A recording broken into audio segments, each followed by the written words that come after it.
సమ్మక్క సారక్క చరిత్ర. ఇది ఒక యథార్థ గాథ. 12వ శతాబ్దంలో కాకతీయ రాజు ప్రతాపరుద్రుడి కాలంలో జరిగినటువంటి ఒక చరిత్ర. మేడరాజు అనే ఒక గిరిజన దొరకి వేటకు వెళ్ళినప్పుడు అడవిలో దొరికిన ఒక పసికందు, పులుల మధ్యన ఉన్న ఒక పసికందే సమ్మక్క. సమ్మక్క చిన్నతనం నుండి గిరిజనులందరికీ ఆకుపసర్లతో వైద్యం చేసేది. సమ్మక్కకు యుక్త వయసు వచ్చాక తన మేనల్లుడు అయిన పగిడిద్దరాజుకి ఇచ్చి వివాహం చేశారు. వీరిద్దరికి ముగ్గురు సంతానం. 1 సారాలమ్మ, 2 నాగులమ్మ, 3 జంపన్న. మొదట ప్రతాపరుద్రుడు మేడరాజు రాజ్యాన్ని ఆక్రమించడంతో మేడరాజు అక్కడి నుంచి పారిపోయి అల్లుడు కూతురు ఇంటికి వచ్చి తలదాచుకున్నాడు.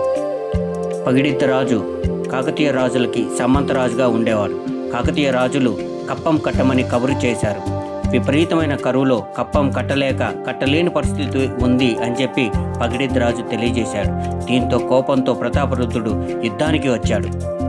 వీళ్ళల్లో వచ్చిన కాకతీయ సైన్యంతో ఇక్కడున్నటువంటి గిరిజన సైన్యం పోరాటం చేసింది. ఈ పోరాటంలో మొదట మేడరాజు, పగిడిద్దరాజు తమ్ముడైన గోవిందరాజు, కూతురు సారాలమ్మ, నాగులమ్మ చనిపోయారు.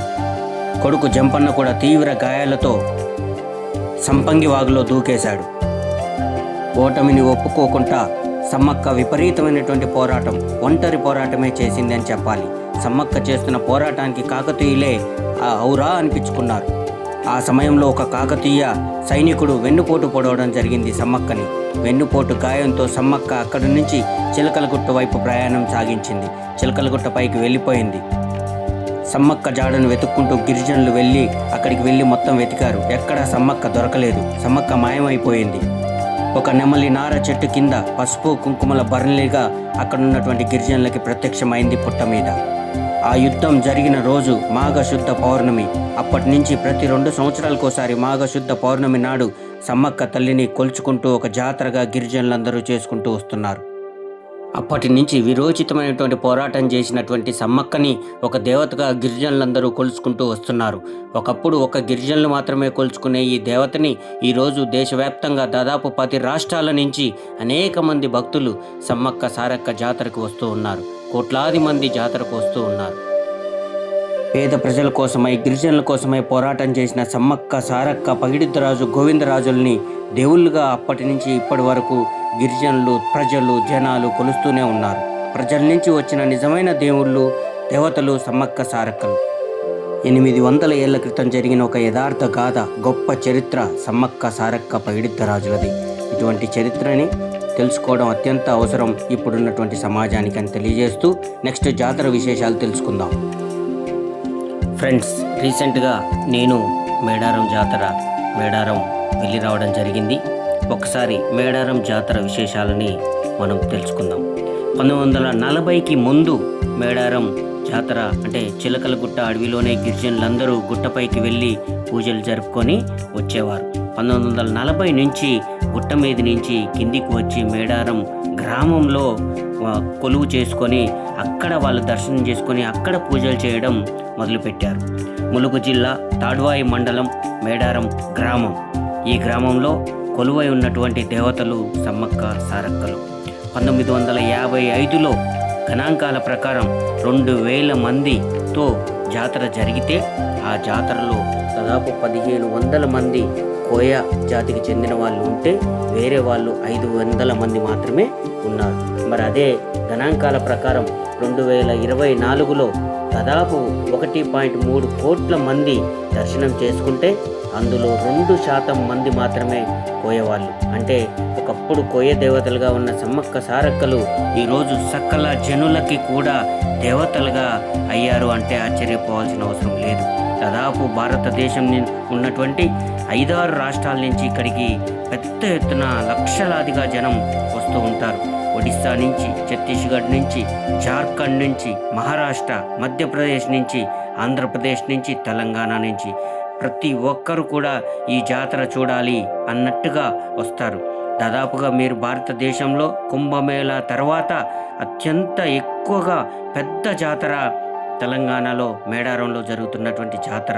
ప్రపంచ స్థాయిలో ఒక గిరిజన జాతర నెంబర్ 1 జాతర మేడారం సమ్మక్క సారక్క జాతర. ఈ సమ్మక్క సారక్క జాతర 2026 సంవత్సరం ఈ సంవత్సరం జనవరి నెల 28వ తారీఖు నుంచి జరగనుంది. ఈ జాతర 4 రోజుల పాటు జరుగుతుంది. కూడా ఈ జాతర 4 రోజులు చేస్తారు. మొదటి రోజున కన్నెపల్లి అనే గ్రామం నుంచి సారక్క వచ్చి గద్దెల మీద కూర్చోవడం జరుగుతుంది. సారక్క ఆగమనంతో జాతర ప్రారంభం జరుగుతుంది. రెండవ రోజు డే 2న చిలకలగుట్ట నుంచి సమ్మక్కని తీసుకొని వస్తారు.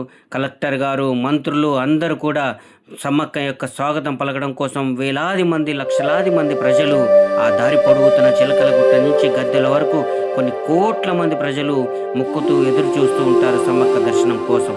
సమ్మక్క వచ్చి కొలువు తీరిన తర్వాత 3వ రోజు ఇద్దరు ఆ తల్లి బిడ్డలు ఇద్దరు సమ్మక్క సారక్కలు ఇద్దరు పీటలపై కొలువై ఉండి, గద్దెలపై కొలువై ఉండి భక్తులందరికీ తమ యొక్క ఆశీర్వచనాలు, తమ యొక్క కోరికలను నెరవేర్చడమే పనిగా అక్కడే కూర్చొని వాళ్ళందరికీ దర్శన భాగ్యాన్ని కలిగిస్తారు. 3వ రోజు దర్శనాల భాగ్యం అందరూ చేసుకున్న తర్వాత 4వ రోజు తల్లులిద్దరు కూడా రిటర్న్ జర్నీ, అంటే వాళ్ళు మళ్ళీ చిలకలగుట్ట అడవిలోకి సమ్మక్క అలాగే కన్నెపల్లి గ్రామానికి సారక్క రిటర్న్ వెళ్ళిపోవడం జరుగుతుంది.